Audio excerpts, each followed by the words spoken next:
What's up guys, welcome back to Games with Grant. I am Grant Burton, yet again streaming Disco Elysium, the final cut. And let's start off by talking about what's going on with this game, because last time, if you watched my stream, which you probably didn't, let's be honest, but last time I encountered a bit of an issue, in that there was something that I needed to interact with, but the game would not let me interact with it. And it turns out, having done very little research actually, it's a bit of a glitch or a bug that's affecting multiple people. So I can't progress with that mission until that's patched out. And when will that be patched out? Who knows, but hopefully soon. It might just be a temporary thing as well. Maybe if I wander up to it today, maybe it'll work. I'll try it out. But fingers crossed that'll work. Let's just wait and see. But anyway, I'm now on the other side of the bridge, trying to continue my investigation, trying to solve this murder, and a bunch of other stuff, and yeah, that's basically where I'm at. I've got a bunch of objectives now. Let's see. Some of which I can do, some of which I can't. I've got to get the music for that. I think I've got part of it. Still working on that. Still working on that.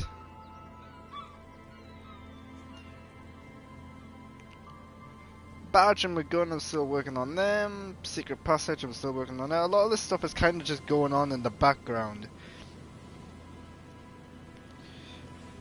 Still working on that.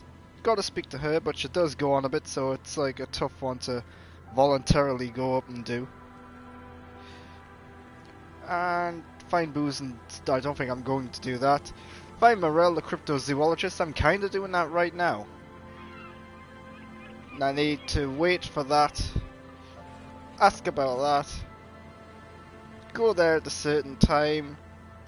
That's what I can't do because I can't interact with the sandcastle. And prove my authority. It would help if I have a badge or a gun, so I feel like I've got to figure that out first.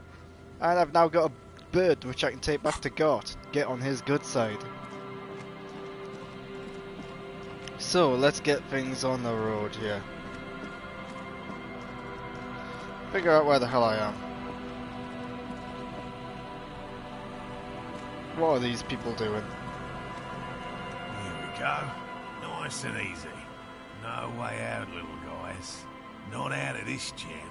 Well, I found Morel, the cryptozoologist. There's a cylinder on the ground in which the man is arranging some netting. It looks like some kind of trap. He notices you. Who's there? Oh, the police. Hello, officers. Is that the police? Why are the police here? Don't worry, Gary. I'll handle it. You must be Morel, the cryptozoologist. To what do I owe the pleasure? That's sarcasm. He takes no pleasure from your appearance. You don't seem too happy to see the RCM. Oh no, it's alright. I'm just busy. What's this about? Lena sent me. She's been really worried about you and is waiting for you to get back. Of course. Thank you for passing along the message. That damn waterlock is broken. We can't go all the way around the 881. The waterlock's been fixed. It was fine when I crossed it. Oh, good. We should really be getting back. Gary could use a hot shower and a warm bed. Did he say we can go back now? Yes, Gary. We can go soon. If you see Lena, tell her I won't be long. Sir, your wife is waiting for you. I just have to do one more round. See if the phasmid has taken the bait. Then we go in. For all his passion, this man is diligent and patient. You could learn things from him. Tell me about this phasmid you're looking for. Which is why we've been knee-deep in the reeds laying traps for it. Alright, missed a bit of the dialogue there. He started by saying, well, first, it's a damn difficult to find. What makes it so difficult to find? Good question. Being a phasmid of the order Phantasmodea, a ghost insect, it disguises itself as plant matter. In this case, the reeds. Awful lot of reeds around, aren't there? And I suspect it may have also developed other specialised techniques to protect itself from predators, or scientists, in our present case. What sorts of specialized techniques is the phasmid using to hide itself? Cardboard boxes, maybe? It's my hypothesis that it has evolved certain electrochemical defences that allow it to interfere with animal perception, impeding pattern recognition, confusing the visual cortex. But I cannot describe how these defences work, much less how they evolve, without studying a live specimen. How big is this phasmid? I'm expecting it to be quite giant. One known species of phasmid, called the Megaphasmodeozoensis, is about the size of a grown man's forearm. So,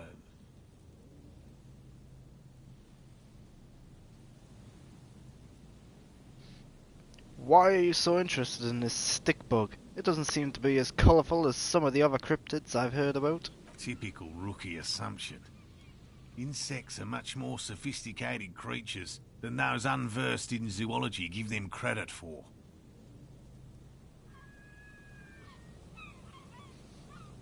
Even simply catching a glimpse of the Insulindian phasmid would be the apex of my, of any, cryptozoologist's career.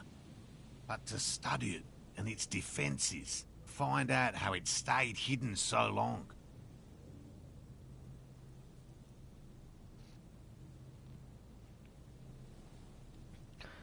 What have you discovered about it so far? Very little, I'm sorry to say. No one's ever captured a specimen, so all our information is based on first and third-hand accounts. So no one's ever found one? Not yet. That's what makes it a cryptid. Just out of curiosity, if there's no proof of its existence, how do you know it's real? I know it's real. It's clear that his obsession with the phasmid is driven by something more than the pure pursuit of scientific advancement. By which I mean, I've heard enough first-hand accounts to believe quite firmly that the Insulindian phasmid is more than mere superstition. Lena said there has been a sighting of it here in Martinique. Maybe the right. Yes, the most recent sighting was by a couple of teenagers along the coast here. That's what brought us to Martinique specifically.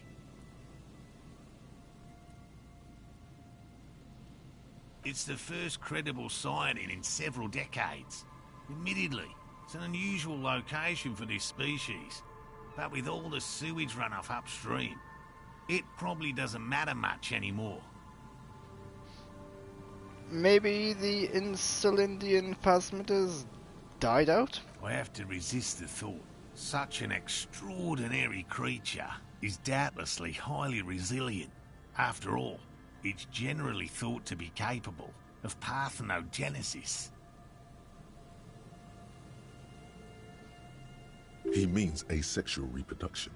The females of the species don't need to mate to produce viable eggs.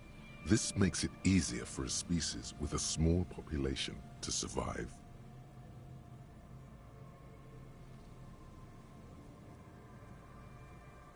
That's pretty clever. Yes, the Insulindian phasmid is a very clever insect. That's why it's so damn difficult to catch. But as a scientist, I'll try my best to remain dispassionate.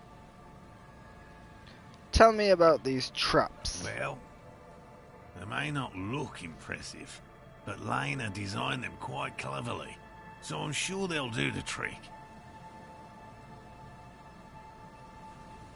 Lena designed them? Yes. How do they work? Simple. Attracted by the locusts, the phasmid crawls down the funnel and, having eaten its fill, can't get back out. At least, that's the intention. The net isn't a perfect solution, but we didn't want to use anything that might damage the specimen's delicate exoskeleton. What are you using as bait? Locusts. Nearly all known phasmids are herbivores, of course. But we've hypothesized that the Insulindian phasmid might occasionally prey on other insects. Inside the traps, a number of locusts crawl and tumble over one another in a tiny, chittering swarm. A meat-eating stick insect? Does it pretend to be the reeds as part of its ambush behavior? This seems unlikely. A carnivorous stick insect? Seems unlikely. Thank you for your opinion. We have also included plant material in the traps to satiate your skepticism.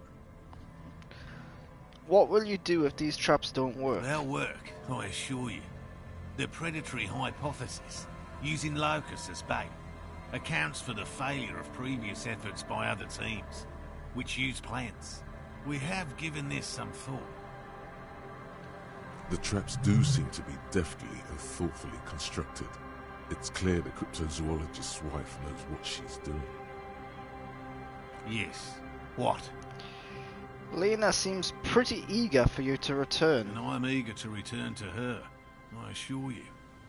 But I can't leave before we finish with these traps.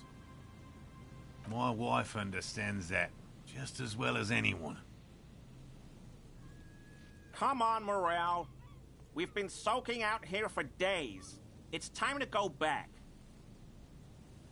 And leave the traps? Absolutely not. I won't let Lena down. Come on, she wants us back. I'm soaked up to my nuts over here. We'll both catch reed crabs if we don't dry out soon. Won't let Lena down? Sounds like the cryptozoologist's wife shares a special connection to the phasmid somehow. I didn't know the phasmid was so important to Lena. Of course it's important to her. She's seen it. A verified sighting, on record. One of only 4 this century, and it's hers. Really? She sighted the phasmid? She didn't tell me that. Yes. That's how we first came to know one another, in fact. But that's her story to tell, not mine. Suffice to say, it's long been our dream to find proof of the Insulindian phasmid together. I can't abandon course now.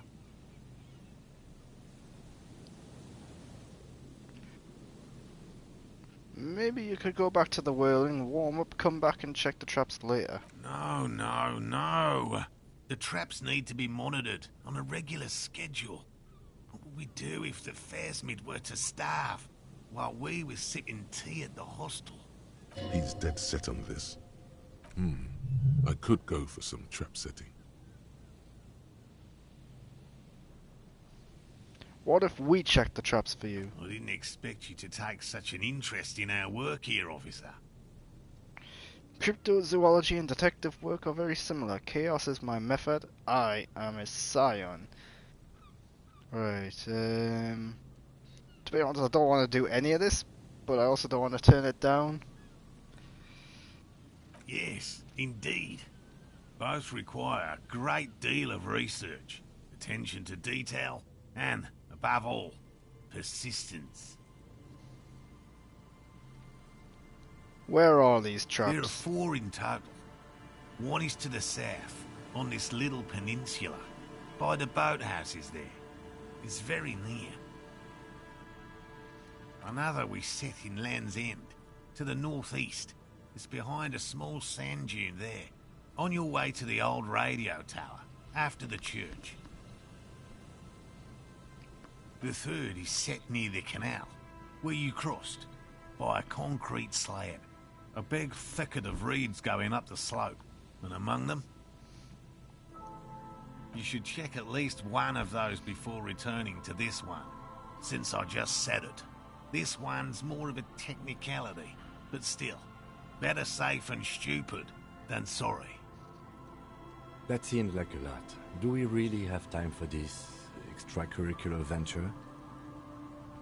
The pursuit of knowledge is its own justification. Is it?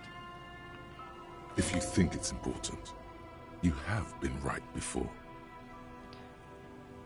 What do I do if there's a phasmid in one of the traps? Bring it to me at once. Just make sure the trap is closed tight.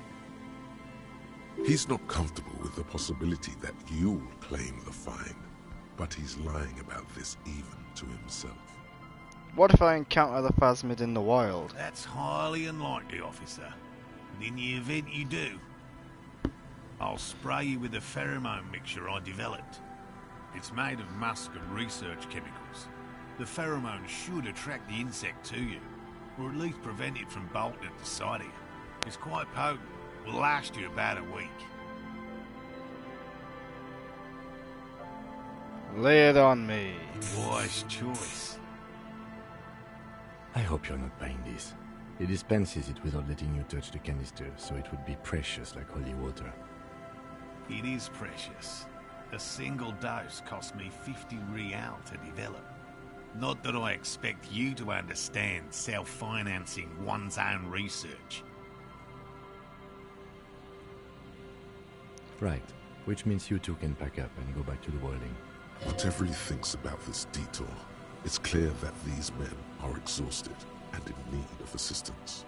Finally, someone's talking sense. Thank you for your help. Gary and I will start breaking down camp. If you have any more questions, now's the time to ask. We'll be gone once you get to it. If it's more cryptid-related business you want to discuss, you'll have time for that later too. But what if the information is vital on the hunt? How did you become a Just cryptozoologist? always liked animals and puzzles. Searching for cryptids is a bit of both. So you're living your childhood dream out here. It's not child's play. Just because I have to traipse through the mud every so often. Why not just be a zoologist? Real animals are puzzling too. Real. I know you think one is a respectable profession, while the other is superstition. Everyone does. I don't. It's a profession just like any other. Honestly, being a cryptozoologist trumps most of the garbage I've seen people do. My methods do not differ from other scientists. I simply draw upon a wider variety of evidence. And I have more hope that something truly surprising might happen.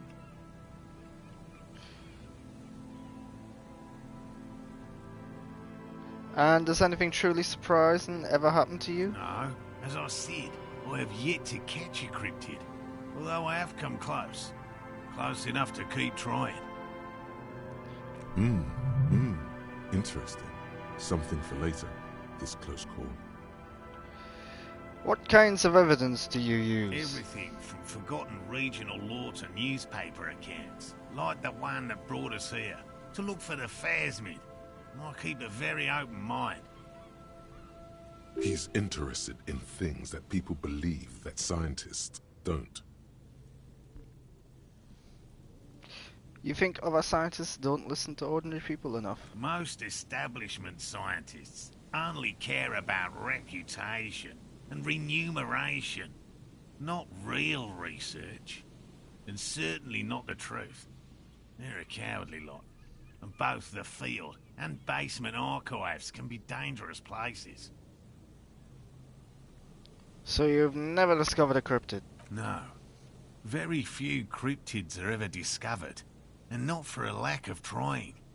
To stay hidden is a cryptid's primary quality. It's even in the name, cryptid. So how many cryptids have been found? Of the list of cryptids kept by the Cryptozoological Society of Chemnee, which is 4,082 items long, about 2,000 have been confirmed as hoaxes. 2 are categorized as confirmed discoveries. The rest are in differing stages of discovery, refutation, and data collection. Only 2 have proven to be real. Yes, The Chateau Quan forest pygmy, who turned out to be an extinct species of primate, and a cave salamander from Hugo Grad, who is, honestly, quite unremarkable. It's in a zoo somewhere. We cryptozoologists are brutally honest with ourselves. More so even than the public. With cryptids, most cryptids are hoaxes or they are never found. That does not mean we should stop searching. 2 out of 4,000 is not even 1%. Then the Incidentally Phasmid will be the third. I don't even know what to say. That's a small number of discoveries. In fact, it is 0.05%. Ever more magnificent, should our search contribute to making that number 0.075%. Yeah, I think he's looking at this from a very different angle. He has clearly done his math on this. There is no surprising him or swaying his opinion. Yes? Let's talk about specific cryptids. Alright. What cryptids precisely? I usually discuss these things with specialists, so I don't know what. We would have to discuss. He wants to say, but decides against it, since you've offered to help. You need to ask him about specific cryptids. Cryptids you've heard about from Lena, or his friend Gary. He won't just talk. I know the biggest cryptid, the giant of Coconut, or Coconua. That's impressive, I guess. But have you seen it with your own eyes? Have you seen it? I haven't had a chance to travel to Coco Nord. No.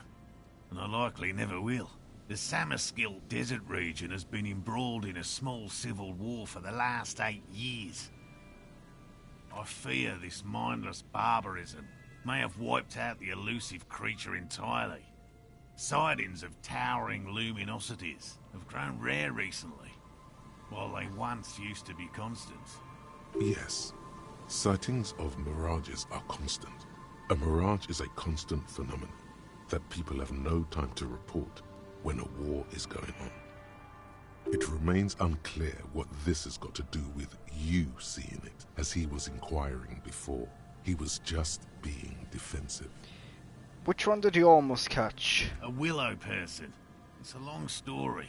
One non-specialist would find rather dull. Willow people? Not at all. Honestly, I doubt you'd find any of it comprehensible. Just tell me about a cool cryptid, any cryptid. No offense, officer, but I'm not much of a pedagogue. I don't know what I would have done if Lena hadn't persuaded me to go back to field research. You should ask her if you want interesting stories. Me? I'm not a people person, unless you haven't noticed. And I don't make a good lecturer. My strength lies in field work and persistence. By all means. Alright, well, there's that boring conversation done with.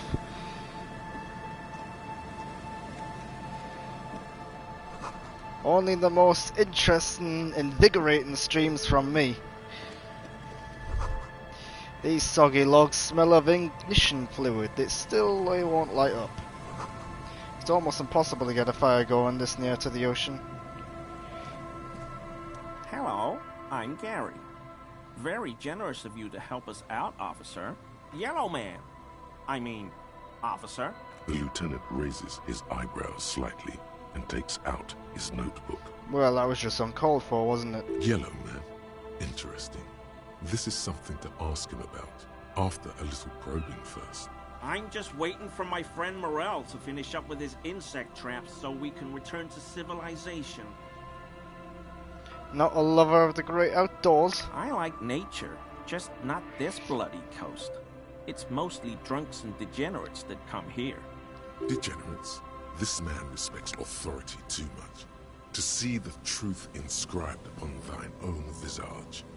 Pretend thou art a paragon of virtue. I am neither of those things, I can assure you, and by the books, clean as a whistle officer of the law, I'm not even tempted to touch intoxicants. Drunks and degenerates, that's my crew. Sadly, I think I might be a drunk or a degenerate, maybe even both. Nobody's perfect, I'm sure you've been tempted to drink. Oh, I've been tempted. But someone has to stay strong for Revocol. Can't even pronounce the name right. He pronounces Revocol with a hard K, unlike other people. You said Revocol. I like to pronounce it the hard way. The old way. The Vespertine way. He winks at you, trying to relay some hidden message, inviting you to mispronounce it too, perhaps. It's odd. It's a secret rite. A very fringe nationalist handshake, probably. Do you know anything about the man hanged behind the whirling in rags? Oh, so that's what the RCM in Martinez is about. Great. Great to hear someone's finally taking care of that. So you do know something about it? No. Nothing. He was some kind of mercenary. But everyone here knows that. I'm just glad to hear you're looking into it. That's all. He didn't kill him or anything, but there's something going on here. Is this your mug? My mug? Why would you think that? It seemed as if you were calling into it longingly when you cried that.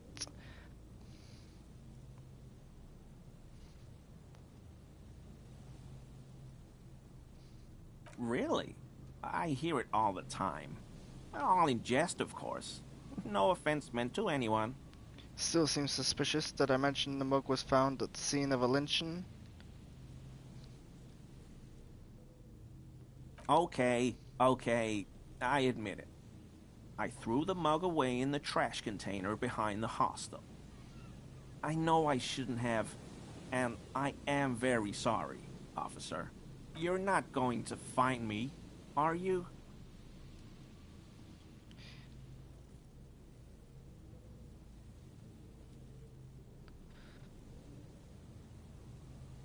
Right.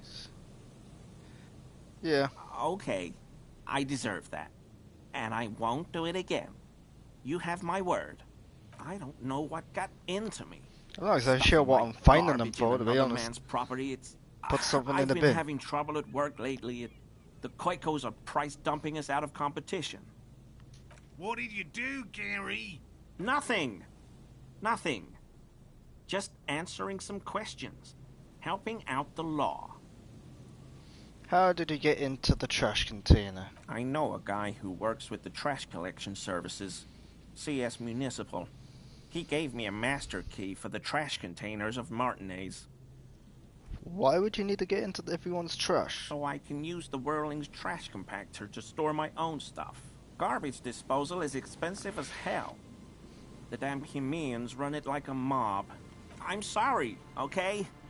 I thought I could cut costs. I shouldn't have. I shouldn't have disgraced myself. Disgraced? No need for the histrionic, sir. It was, after all, just a trash container. He studies his reaction. Gary doesn't answer. Gary, did you put the clothes of a murder victim, the man who was hung behind the whirling rags, into the trash container? Officer, please. Let me explain. It's not like that. Do. I was only cleaning up. I live right across the yard from where he was hanged, and I saw him stripped naked. All the clothes lying around in the yard, smelling. People are animals, you know? Okay, then what happened? Then I came out to clean up the rags, because no one else would.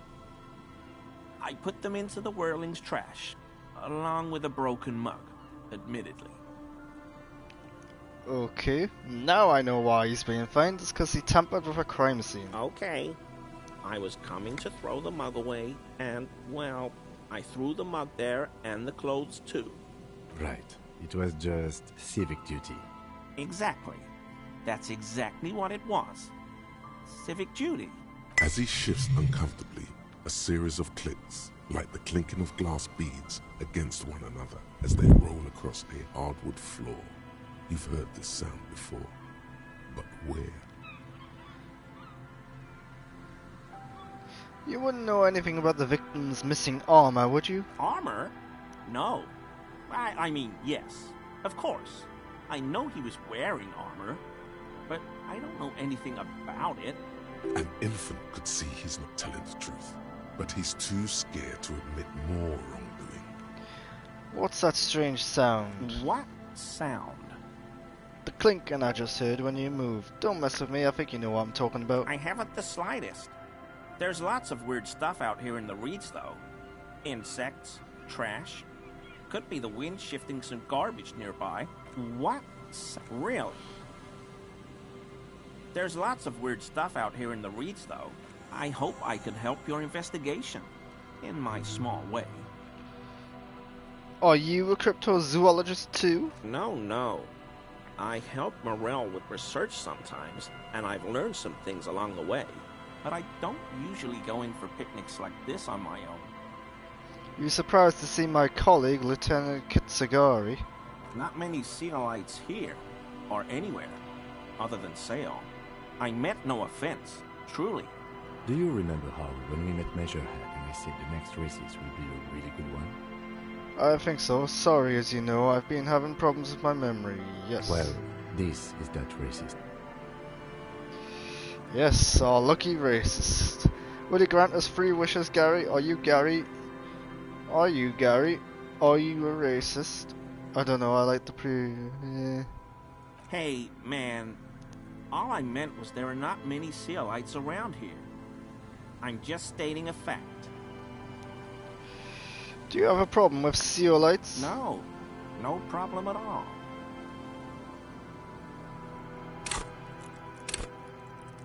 Alright, let's see if I can update anything.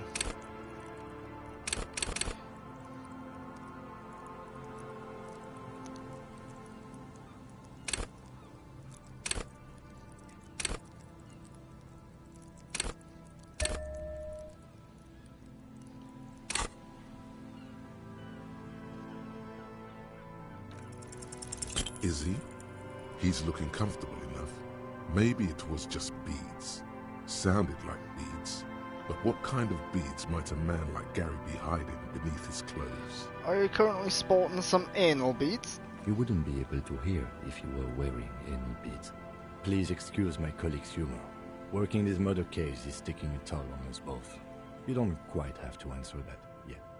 What he means is, working on the case is taking a toll on you, and working with you is taking a toll on him.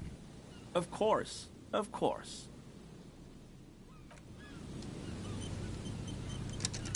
Alright, so I think I've just accomplished one of my objectives. But I have picked up another one about inspecting the traps.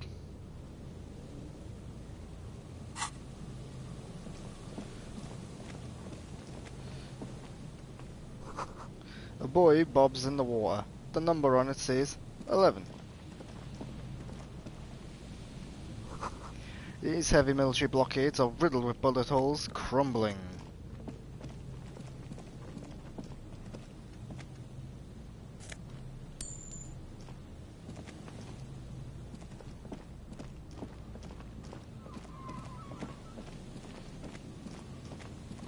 Right, let's see if I can interact with the sandcastle today.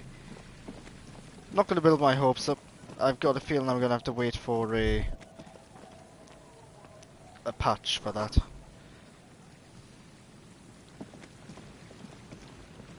Yeah, it has been snowing, so things do look a little different now. No, where's it? There, that's it. Yeah, still can't interact with it.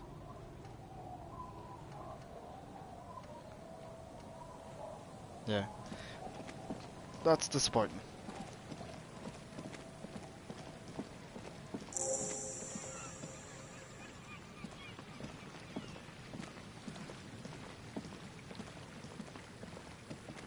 Where do I have to be standing to interact with this? Right, okay, I didn't know I could actually walk through all of that.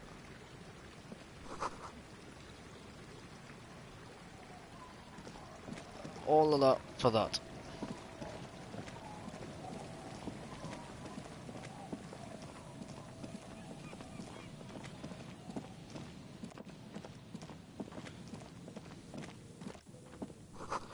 A dead phone, a smashed receiver, like someone hung up too hard.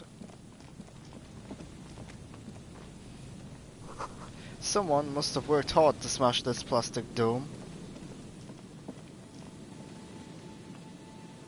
I can interact with that again for some reason. A metal payphone under a yellow plastic dome. You could use it to call someone, unless you're out of change.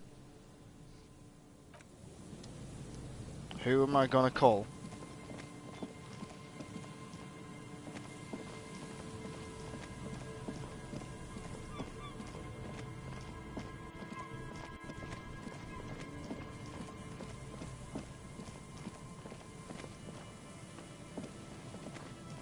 Someone has left an unidentifiable article of clothing on this railing. It smells really bad. It's streaked with dried seagull shit and tangled with pieces of seaweed. A dangling arm suggests that there might be a jacket beneath the crust of filth. It seems likely that it was left in the surf until someone laid it out on this fence to dry out. Unfortunately, that just seems to have stiffened it into a shapeless mass. Please tell me you're not taking that with you. It might be a clue. A clue? You think our suspect is a seagull who's been defecating on unsuspecting jackets? Could have been multiple seagulls. The lieutenant sighs. A poet could write 12 verses and still not begin to capture the profound vexation in that sigh. You should still take it.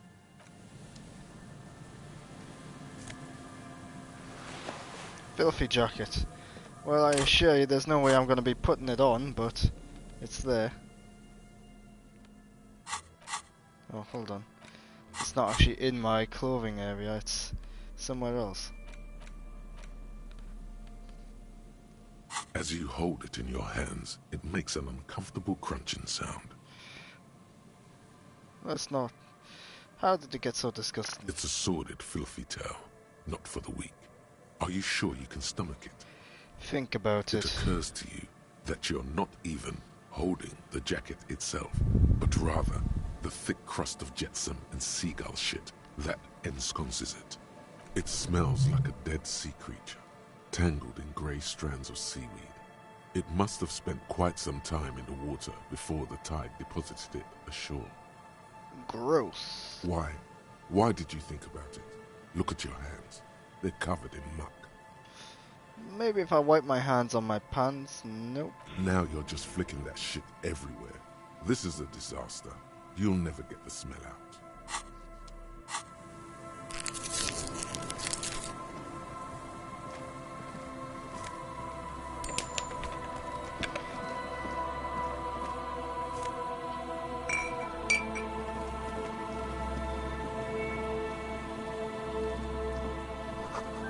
A coin-operated weighing machine hasn't been used for a decade.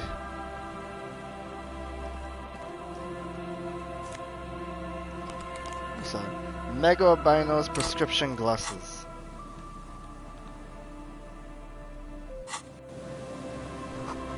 Vagrants have recently painted the top red. Water drips from it.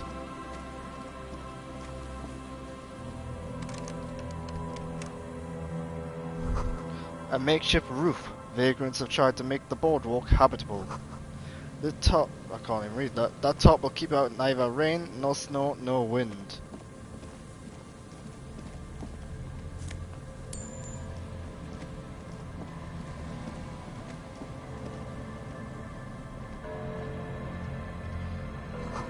A big wine canister, open and empty. The smell. It's awful and familiar. What is Don't you it? recognize it? That hideous pungency, that faintly cloying sweetness. Only death smells like that. Something cold wakes in the pit of your stomach. Fear. It is death. It must be. Heads up, Lieutenant. Something's not right here. The lieutenant has already brought a handkerchief to his nose. Careful there. These floorboards look rotten and weak. There's some tear, an empty cigarette package, and a crumpled kebab wrapper in the trash bin. 2 empty bottles of Tallulah vodka and a can of black potent porter is all you find. No, there's more in there. Livis strawberry liquor, plus some Pilsner bottles too. Better not pick them up. They seem unhygienic. A tragedy. He shakes his head with genuine sadness. Examine the cigarette Whoever package. tossed it here was a heavy smoker. The brand name reads Red Astra. Red Astra is the black market version of Astra cigarettes, known for their high tar content. You see traces of mayonnaise and ketchup on it, as well as a tomato wedge. The wrapper reads Shish Kebab Revachol. It's no older than a day or two. No mold yet. It's hard to concentrate in the smell. The sea air brings some relief. Right, well, it looks like we've got another dead body. A man lies on the boardwalk, his limbs bent and neck turned at an unnatural angle. Right next to him is an empty bottle of spirits. In his cramped hand, a chewing gum wrapper. Half of his body has slipped between the cracked boardwalk, starting with the left leg. The fall has left him broken, contorted like a sad puppet. The smell is not as bad as a 2-week-old corpse, but it's definitely heading there. Right, so right away I'm thinking not murder. Maybe he was walking along and he fell through the gap and couldn't get out, and, well, now he's dead. Hold on. Lividity is faintly pronounced. Whoever this is has been dead for 2 days. No longer. We need to investigate. Another dead body. This is your job. Steel yourself. Calm now. Carefully. Just another day. Just another dead body. He's wearing mud-caked boots, beige trousers, and an old brown leather jacket with a bright blue lining. There are traces of kebab sauce on his chest. You find some sunflower seeds and a rain-soaked library card folded into two. His jacket feels sodden and heavy under your hand. Good. We should take a look at that library card after this is done. The man has fallen through a crack in the boardwalk and hit his head against the metal bench. Coagulated blood covers his black hair. One of his feet is still dangling through the hole. A bad fall. It might have been dark outside. This place is a minefield in the dark. When damp, these boards are really slippery. Even a sober man could lose their balance here. His expression is dull, like the sea behind him. Drops of water shining on his moustache. His eyes, empty and wide, look frightening in their frozen gaze.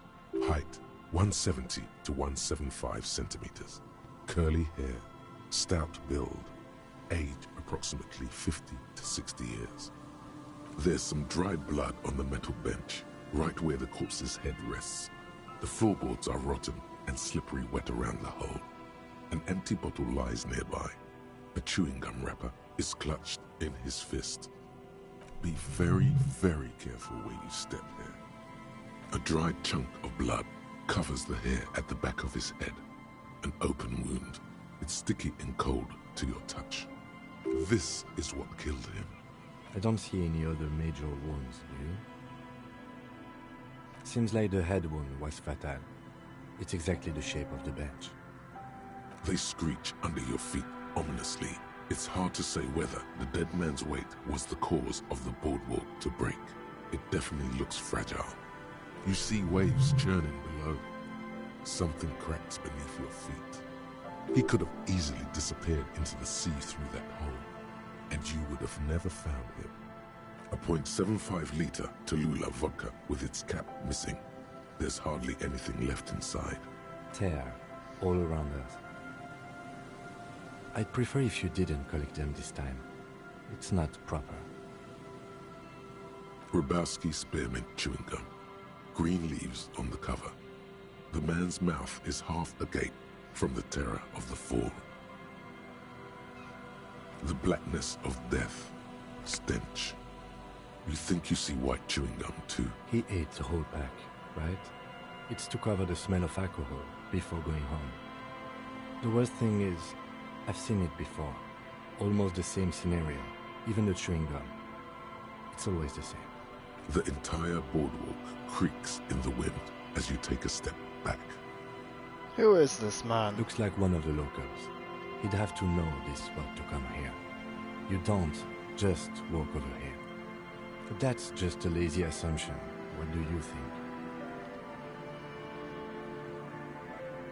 Looks like just another old drunkard to me. I think labeling him as an alcoholic is a bit premature. We do know that he was married. But you're right. Let's not run ahead. For now, all we know is that he's an unidentified middle-aged man found dead on the Martinez boardwalk. What do you think happened here? Death by misadventure. He slipped and fell through the boardwalk. A truly unfortunate accident. If it wouldn't have been for that bench, he'd be alive.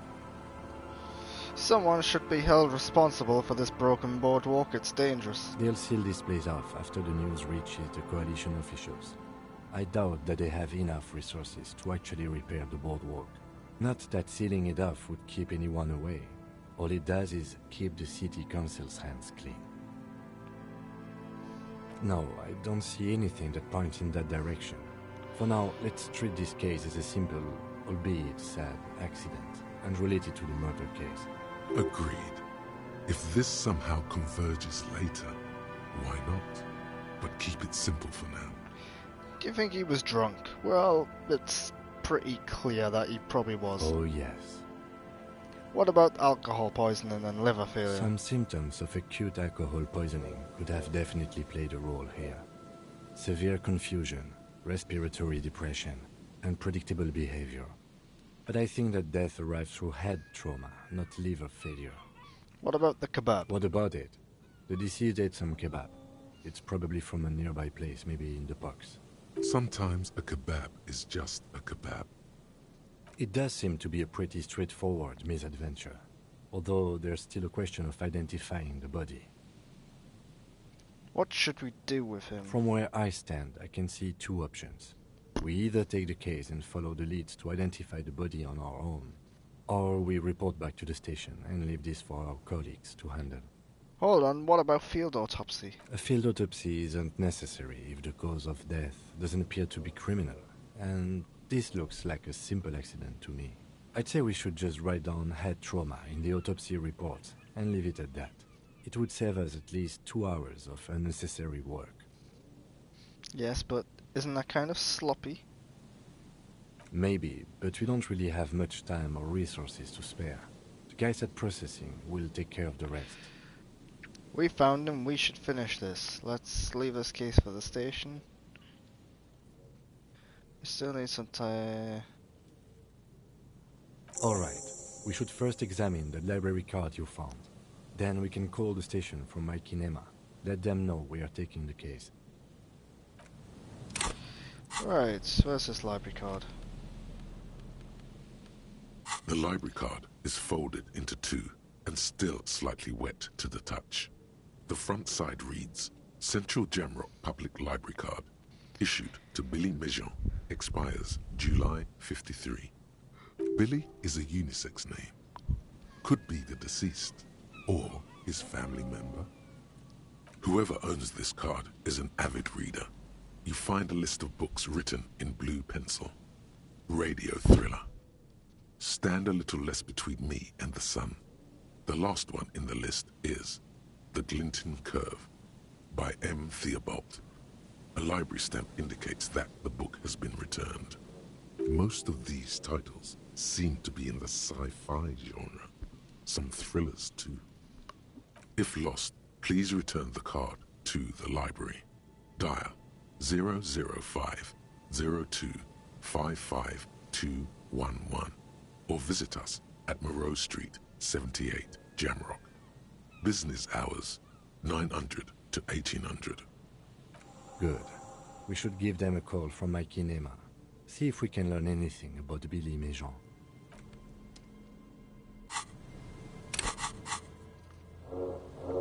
Right. Call the library and call the station, so both things involve going to the station, to the Camino. There's some tear. Yes? Right, let's get going. I seem to have found a bit of a dead end in this environment though, so I'm gonna have to spread out a little.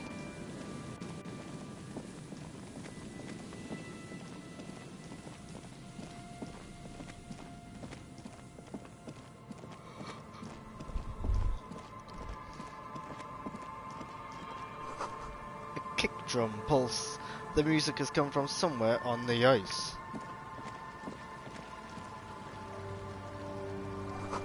A school of fish huddle around the fence post, then scatter into the dark. Before you, a drawbridge. It can only be lowered from the other side. Okay. Let's see what's in this building. Is this the church? You feel the shadow of a very large building fall on you. The sign reads St. Brune, 1147. Dusty pews in the shadows, many seem to be missing.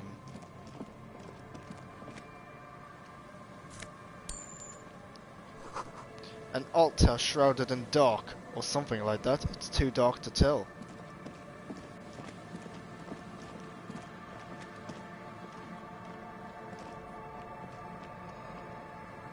Heavy wooden doors, more than twice your height, stand shut in front of you. The rectangular sea-worn ornamentation appears in stark contrast to the padlock, carelessly drilled into the wood. Rattle the doors. Nothing happens, only the sound of the padlock rattling against the door. I don't think that's going to work. Inspect the carpentry. The carving on the door is block-like and angular, like the church itself. Two large beams shoot downwards, sinking into the wood before they reach the threshold. The surface is smooth from the wind, but moist to the touch. This cheap-looking padlock is sturdily built. It shackles together a hasp and a staple screwed into the wooden door. The lock is adorned with a yellow sticker. It'll be easier to break the staple than the lock. Also, that sticker is interesting, somehow. You see a yellow circle with two X's and a big curve below them that looks like a mouth. You're pretty sure you haven't seen it before, but what the symbol depicts is clear enough. A smiling dead guy. The curve makes it smile, and the X's make it dead. There is something blindingly modern about this symbol. Its modernness puts to shame everything you've seen before. It's the contrast between the cheery, chemical yellow and the rigor mortis. As if the cheery guy didn't know he was dead, or the dead guy didn't care that he was. Either way, you get the sense the forces of future are at work here. Have you seen this symbol before? He takes off his glasses and uses a blue handkerchief to thoroughly wipe them clean before inspecting the sticker. Then he looks up, pauses, and replies. No. Oh, alright. What does it look like to you? Looks like a dead man smiling. Suggests junior delinquency. What is suggestive of junior delinquency here? I haven't seen that sticker before, and I'm not a youth. I agree it's very modern, but does the cheery guy not know he's dead? Or does the dead guy not care that he is? What is the source of the irony here? That level of conceptual thinking is not part of my skill set. The padlock passes through a staple that's been hastily attached to the wood. Closer inspection reveals that one of the screws is not a screw at all, but a nail. The work has been done recently and is unprofessional, to say the least. Should you want to get through, it might be easier to just pry the whole thing off. This is where Mr. Prybar comes in handy. Maybe we should circle the building first and look for another way. The building has seen enough mistreatment. There is a touch of guilt in his voice. Should we start with that kick drum coming from the ice? I heard a sound before. Yes, the pulsing bass. A sure sign of junior delinquency. Somewhere east of here.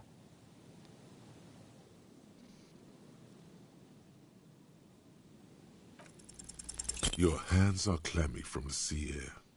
The piece of sticker keeps slipping away. Kim, gotta have that handkerchief. My hands are wet. The lieutenant hands you a blue handkerchief.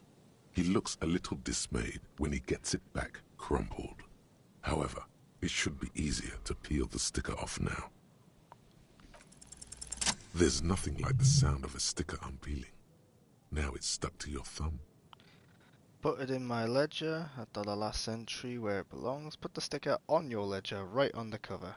Shake it off your thumb and throw it in the wind. Looks like today was a gold star day.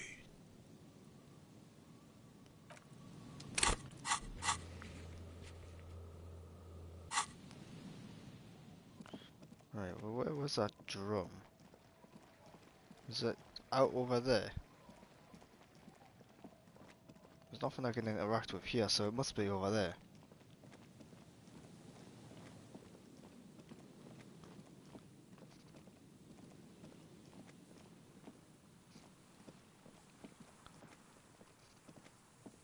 No, I can't go around the church that way.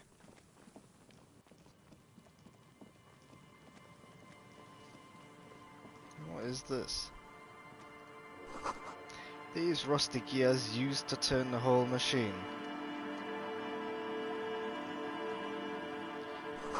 The chains trail off into the ocean, to who knows where.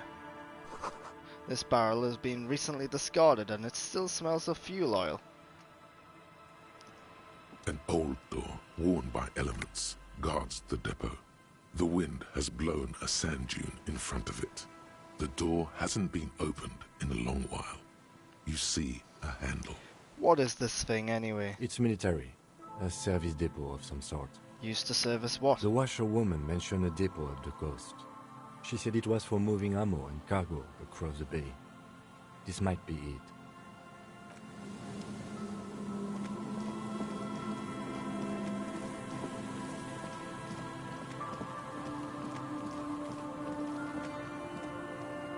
Nope, not what I wanted. Oh, what was that? White polo shirt.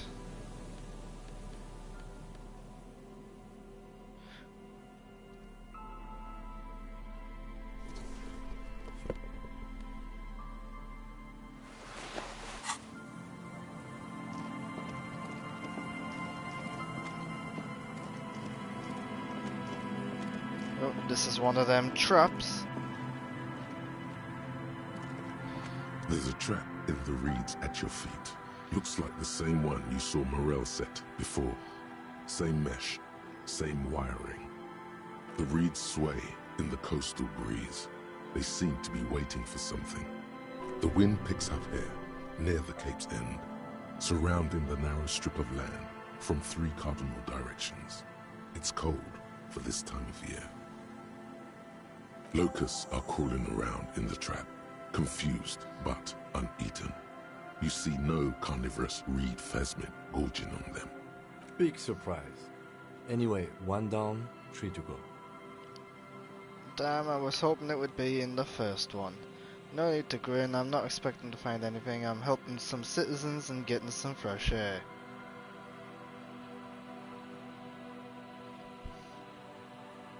No, you weren't.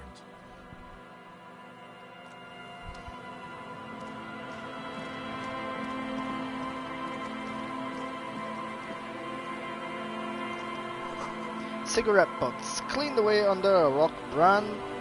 It's a weird brand. Someone's made a campfire here a long time ago. A rusted, broken control box for the radio relay tower. This ladder is too rusty to climb. The sea air has eaten away at it. What's that? A scented scarf.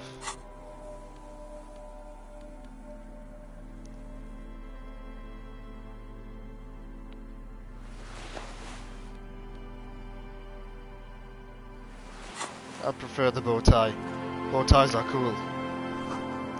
Tiny inlets there, off in the far distance, where the post trail onwards. Right, whereabouts am I on this map? Right, I feel like I am right at the top now. So the only thing I think I've actually explored most of the place now. Maybe there's one like little corner which I haven't been to. Gotta go all the way around.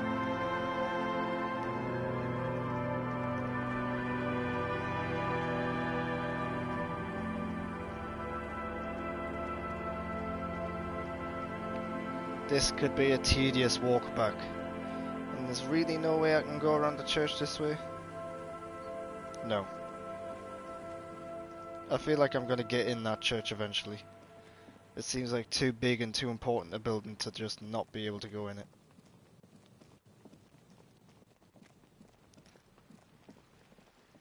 I can't go... Can I go up here at all? Oh, I can.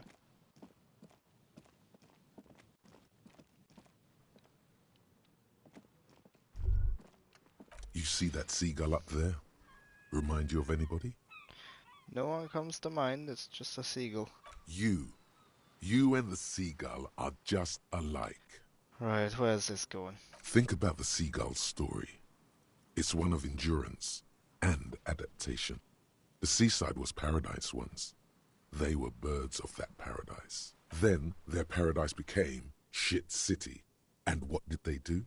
They became urban survivors, eating burgers out of trash cans, killing and eating pigeons. No time for that sentimental bullshit. They're hustlers, getting shit done. They're one pair of track pants away from gangsters, just like you. I'm not like that, I'm still romantic. Sure, inside. But outside, it's a tough world. You've got to do whatever it takes to survive. And you do. Question is, will you admit that to yourself? Well, let me reconsider. Good boy. I guess I'm a bit like the seagull. Exactly. The seagull does what it takes, and so do you. You've got that same spirit in you. When the time comes, you push yourself.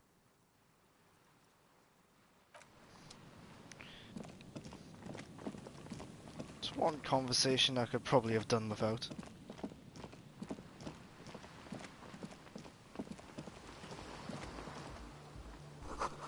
It must have taken a lot of patience to do this. Painted with pastels, someone is trying to bring cheer into the world.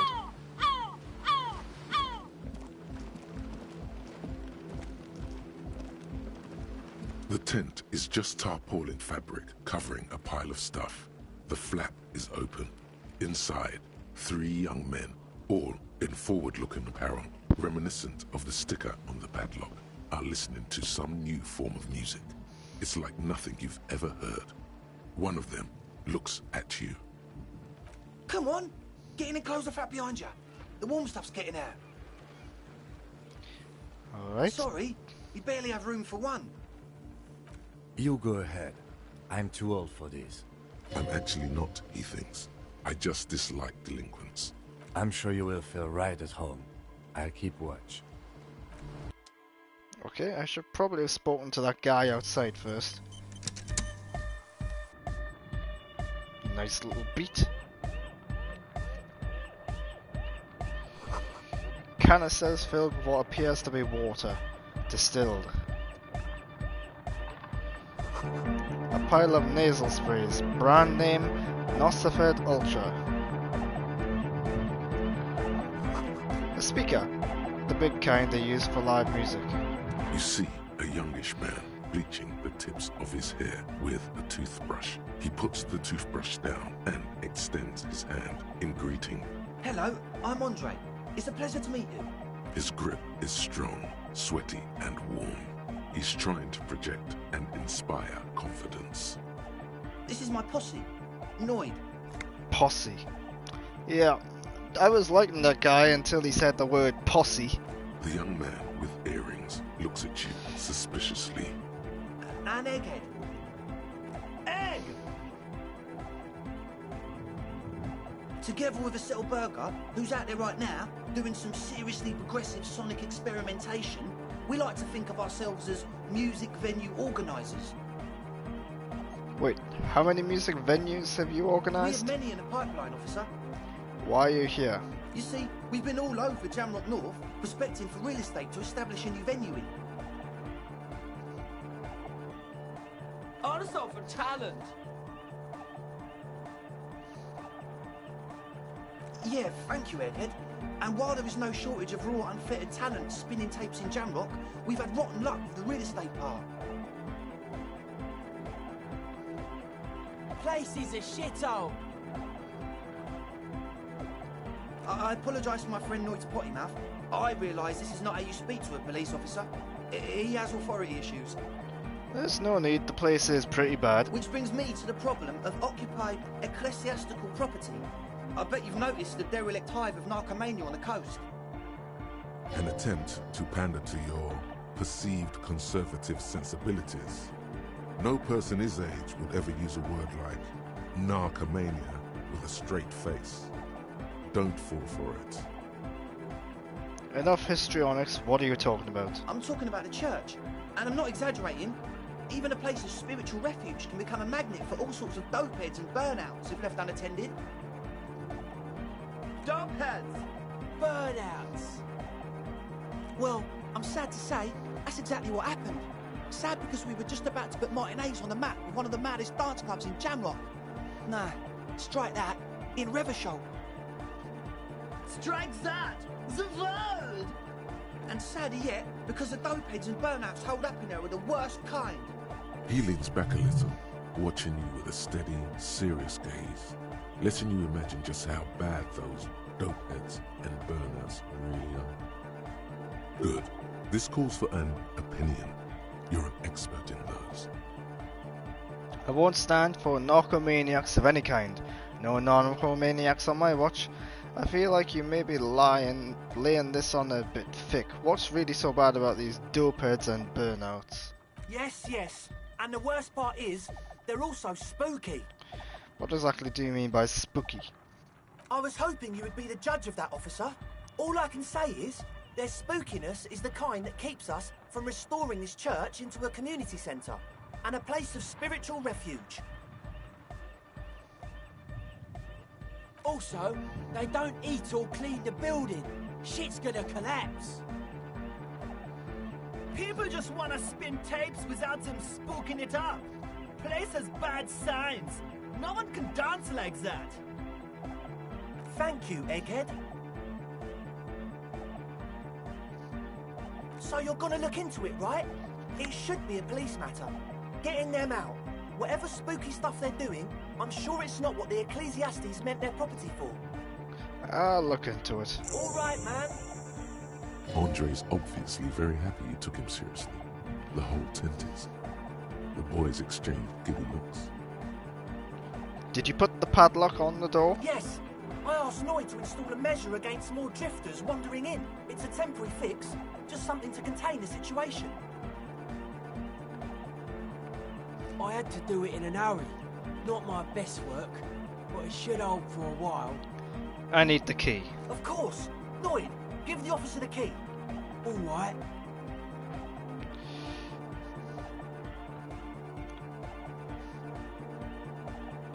Noid watches you pick up the key with a smirk. How long have those people been locked in there? Not long. Like a week, maybe? How can you be sure they haven't starved to death?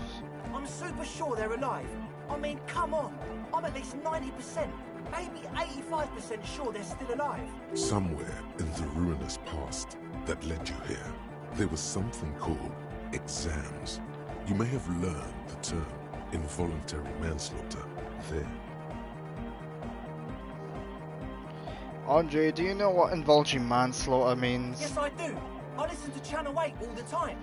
I know about crime stuff, and I assure you, officer, this is not what's happening here. I'm at least 80% sure they're alive. I mean, come on. Most people aren't ever that alive in their entire lives. What does that even mean? Yeah, I catch your drift. Sounds like nonsense.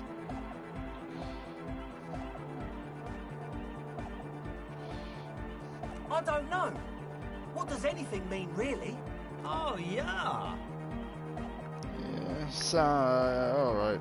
I catch I your drift. knew you'd get it. You're one smart cop. It feels good to be the smart cop, doesn't it? That's a good cop to be. Has a nice ring to it. Smart cop. You wouldn't want to be stupid cop, now would you? But still, maybe he's just sucking up to you. I get by. Now where was I with that He padlock? nods attentively, ready to answer the questions of one smart cop. Sure, man. Tell us what you want to know. Let's do it. Who exactly are these people inside the church? Truth is, I don't really know. None of us do. I don't even know how many there are. All we've seen are glimpses. It sounds like they've just locked a bunch of people in the church and haven't really thought about it. You haven't even seen them and you want the police involved. Well, there's also the machinery. When I first scouted the place, back in February, it was abandoned, empty. Took some time getting the crew together. So about 2 weeks ago, we came here hoping to set the stuff up. Suddenly, there are all these strange machines lying around in there. One of them has wires running into bowls of water. Wires into water. Never seen anything like it. Andre, tell him about the feeling. Oh, and it felt like there was something in there with us, watching us from the dark. No, the other one. Which other one? I'm not as in tune with my emotions as you are, Egg. Felt like silence. Awful silence. Not exactly. We've just seen someone who we think is a woman go in and out of the church a couple of times, and we felt someone or something eyeing us inside. But that's kinda it. What was that about something watching you? Like you aren't alone, you know? It wasn't quite human, if you know what I mean. Not human, as in a ghost. Do you know what he means? It was this dark shape climbing upside down along the ceiling, like some kind of crab man. Yeah, you know, the way it was climbing up and around the ceiling, like a crab.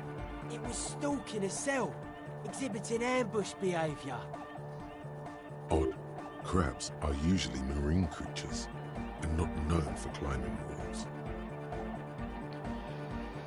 Are you sure there was a crab man? It sounds like maybe they've been doing something on the legal side. Yeah, totally. I mean, I didn't personally see it. Estelle was alone that time, but I believe her. If she comes out running and says there's a crab in there, there's a crab in there. You should ask her about it, but be nice. Don't tell her you don't believe in the crab. There probably is no crab man. Don't let them draw you in with this nonsense. Tell me about this machinery. You should talk to Noid about that. I just got a distinct burnout and dopehead sign from them. Probably jacked up to some snuff station too. Probably, very likely. So how can you be sure they're burnouts and dope heads if you haven't even seen them? Well, honestly, I can't. But I am. This is a below feeble attempt at avoidance. Basically, he is attempting to weaponize idiocy. Wow, you can't, but you do. I should add weaponized idiocy to my own repertoire. I don't see a single thing wrong with that argument.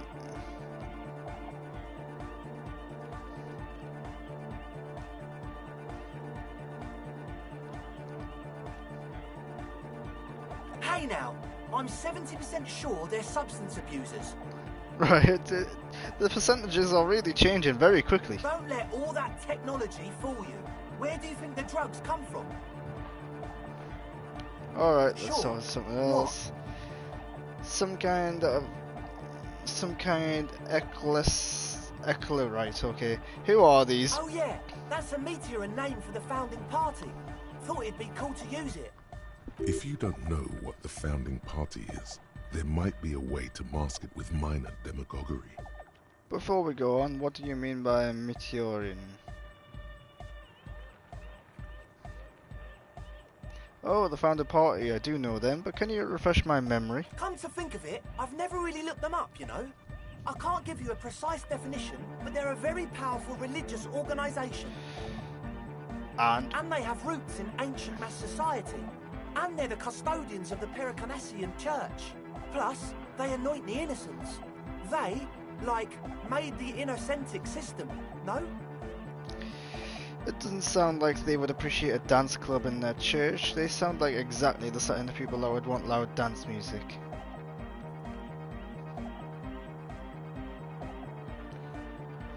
You're totally wrong about that.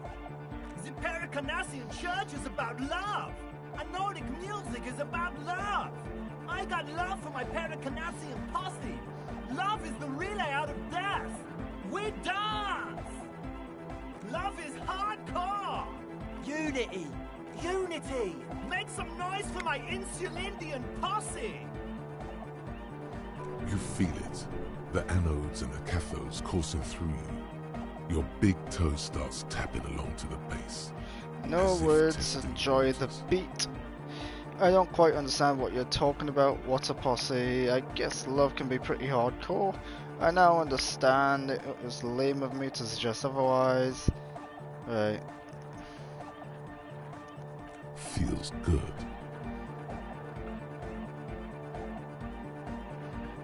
Yeah! Yakokata! The place to be! He seems ecstatic that you share his vision of pericarnassianism. Do it for the masses! Do it for the crew! I didn't want to say it, but it was pretty lame of you to imply otherwise. Anyway, you got more questions? The one with the large head is still looking at you, nodding his head, waiting for your body to start moving. I wanted to ask you about this tent full of equipment. Yes. What? I see you brought your own water. Yeah. Good to have, bitch to carry. When I first scouted the place, I did some reconnaissance. I'm not sure the church even has running water. And it's distilled too. Oh. It's the one they sell at the fuel station. It's like he's lying to you, my liege. But he's slippery enough that there's nothing for you to grab hold of. What's with all the Nosifed? The what now? Point at the bottles, nasal spray, Nosifed Ultra, you have a lot of it lying around. Oh, the old Ultra. He's like an actor, looking to the souffleur for his line. I have a major sinus infection, stuffy nose. We all do. Shit's all blasted up. Winter, can't even breathe. You sound fine to me. Yes, that's all Nosafed's doing. Without the Noser, I'd be drowning in shit right now. Nosafed is the shit. Good, now on to the next thing. Yes. What? He nods enthusiastically, no doubt a little relieved.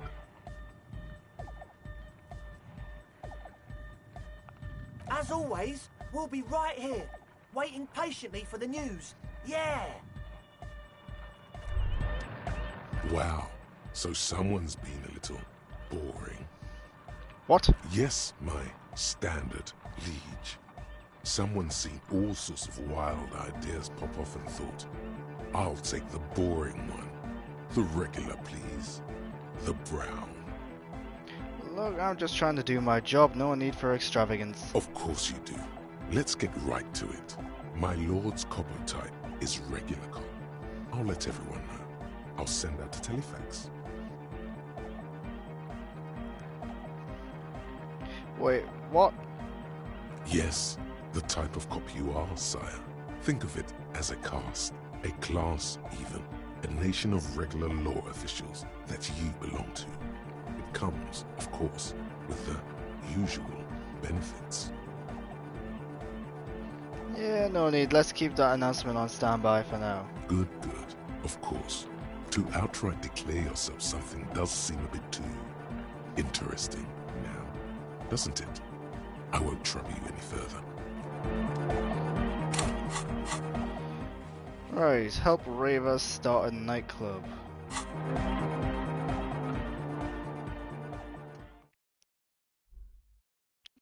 Feel like I'm getting further and further away from this murder.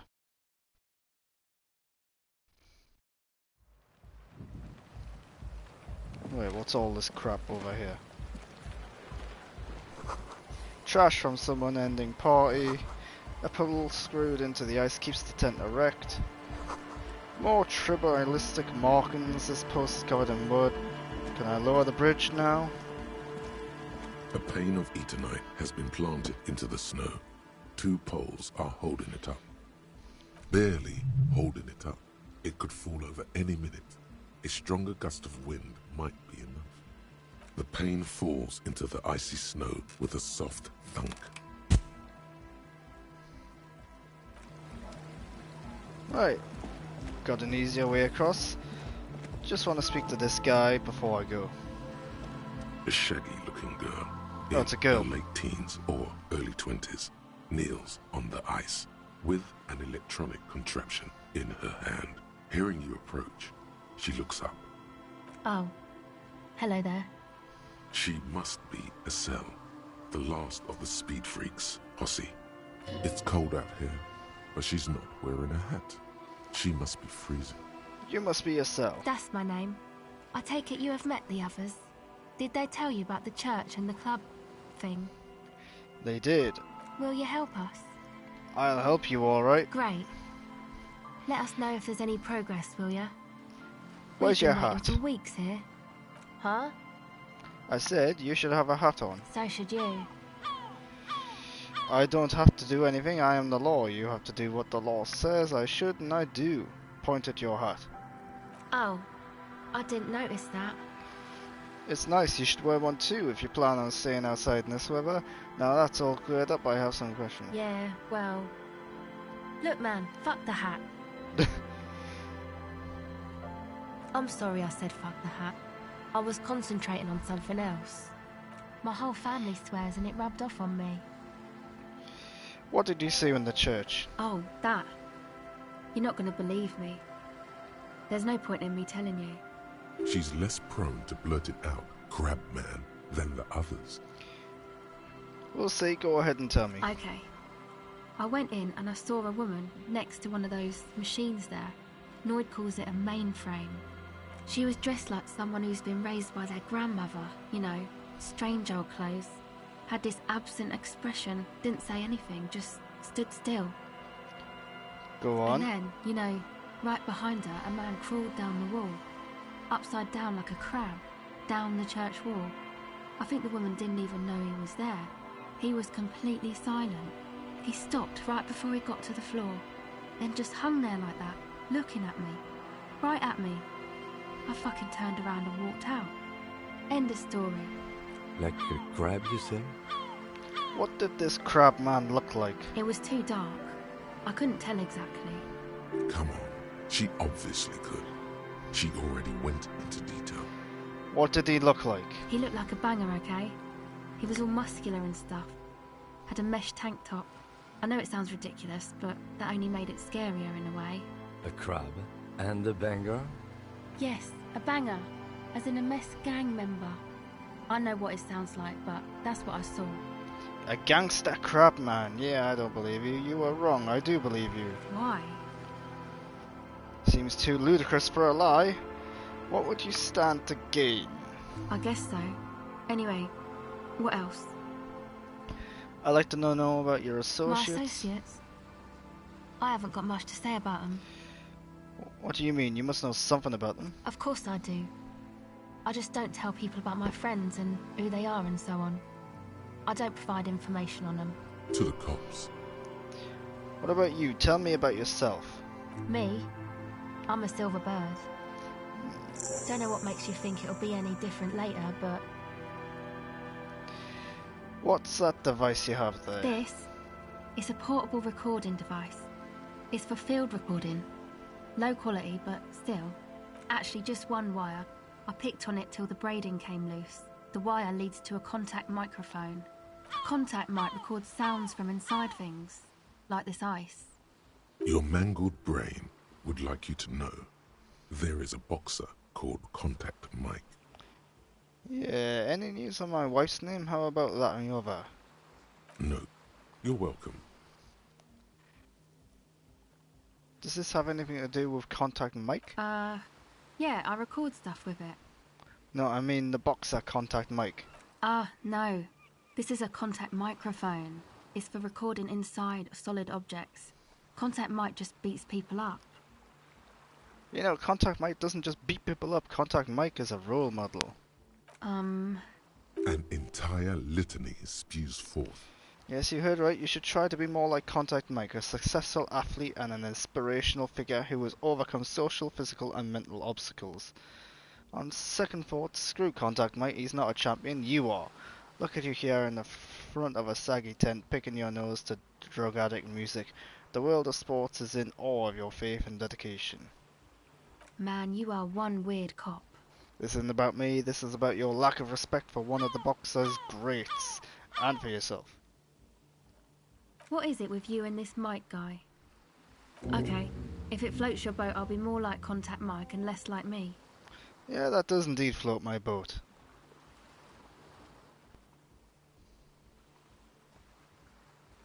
I'll keep that in mind for future use. How does this thing work? The mic? I don't exactly know. Somehow it doesn't pick up vibrations from the air. The book said it only picks up structure-borne sound, if you like technobabble. Where did you get the mic from? Same place I got the recorder from, the Palaceum. What's that? Oh man, you haven't been to the Palaceum? It's the coolest place in this whole drug-addled shithole. It's a music club and a synthesizer workshop on Boogie Street in Jamrock. Musicians live there, like real musicians. I once saw Arno van Eyck. Thinking about it really cheers her up. It's a long way from here, though. Who is this Arno guy? Oh yeah, guess you wouldn't know Van Eyck. Or really be a Palaceum going kind of person. I get down. I don't know what that means. I grind. I don't know what that means either. It means I'm hit beyond my years. Nor do I, but I have concrete evidence that I rock, in the form of a wrecked tape player and a completely trashed hostel room. Neither do I, actually. That's cool. You're right, time has deserted me. Never mind. Sucks, man. Was there something else? About the Contact Mike, perhaps? Okay. What are you doing out here in the cold? Recording, I guess. And what is it you're recording exactly? I think I'm recording cracks in the ice. But there's no way to tell. Not without headphones. I think I just recorded your footsteps too. Not sure how that will sound. And what are these recordings for? The musicians in the Palaceum used them for making music. They looped the stuff, cutting the tapes together. They make music out of cracks in the ice and keys jangling. Crazy sounds like that. It's hard to explain. Anyway, I thought I'd make some too. It's supposed to be, like, a music place anyway. I don't really know what I'm doing. They use synthesizers too. I don't have a synthesizer.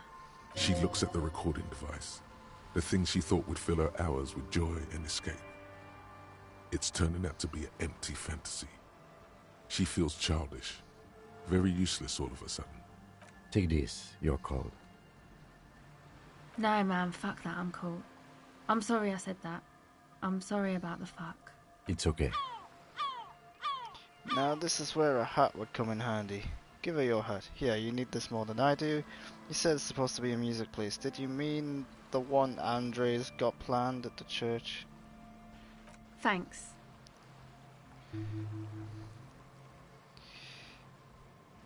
You said it's supposed to be a music, yeah. Yeah, the boys think it could be a place, like the Palaceum or something. Stupid. It's really not going to be a Palaceum, that's for sure. The boys? Yeah, Andre and the guys, inside the tent. And why is that? Why are you freezing out here while the boys are inside? They got too much stuff crammed in there. No room. Stuff like what? Didn't you see it yourself? It's mostly music stuff. Like this tape recorder, but bigger. Why just not leave some of it outside so you don't have to freeze? That stuff is more expensive than I am. More expensive than any of us, really.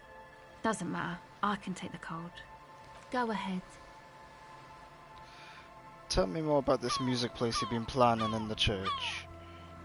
It's supposed to become, like, a club for anodic dance music, like that new style of synthesizer stuff they play at the Palaceum. Except that, yeah. What is anodic dance music? You know, anodic, cathodic, music that's made with electronic instruments. Got it. Now about the church. What do you need to know? Go ahead.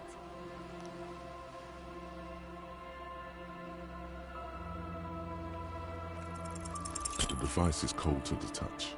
An angular Omicron logo adorns the yellow plastic cover. Underneath you see a reel of tape rolling. You put the device back on the ice. Okay, bye. Right, so I've lost a hat. Great. I like that hat. Have I got anything to replace? No, I don't have any replacements. Well, that's annoying. I like that hat quite a bit. Damn. Alright, what's this new one that I've got?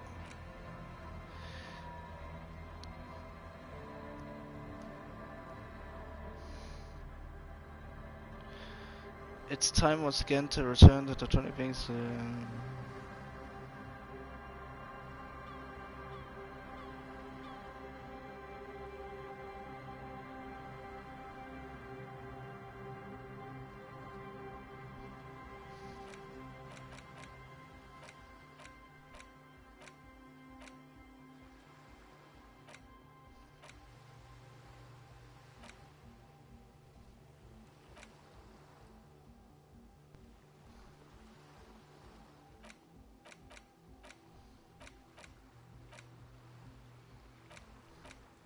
A lot of these, they don't have like benefits. They're like -2 logic. That's why would I want to do that and then get -2 logic?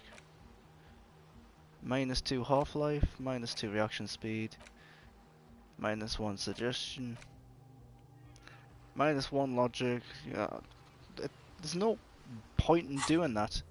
At least none that's apparent to me.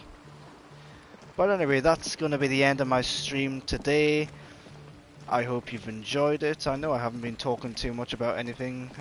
I am tired, got to be honest. But oh well. So that's my stream today. If you want to catch the rest of my Disco Elysium playthrough so far, go to Games with Grant on YouTube and subscribe to my channel there. I've got a special video coming up in the next few days maybe, so keep an eye out for that. Not Disco Elysium related, but video game related. Go over to my film and TV channel as well, which is just my name, Grant Burton, on YouTube. This week I posted 2 reviews of Star Wars books, so check those out. And follow me on Twitter and Instagram at @the_Grant Burton for all of my thoughts and opinions on just about everything as I get them. Until next time though, this has been Disco Elysium. I will be back tomorrow maybe. Maybe, if I've got the time. I'll have to, yeah, I'm not actually sure. I may be back tomorrow, if not Monday. But anyway, thanks for watching.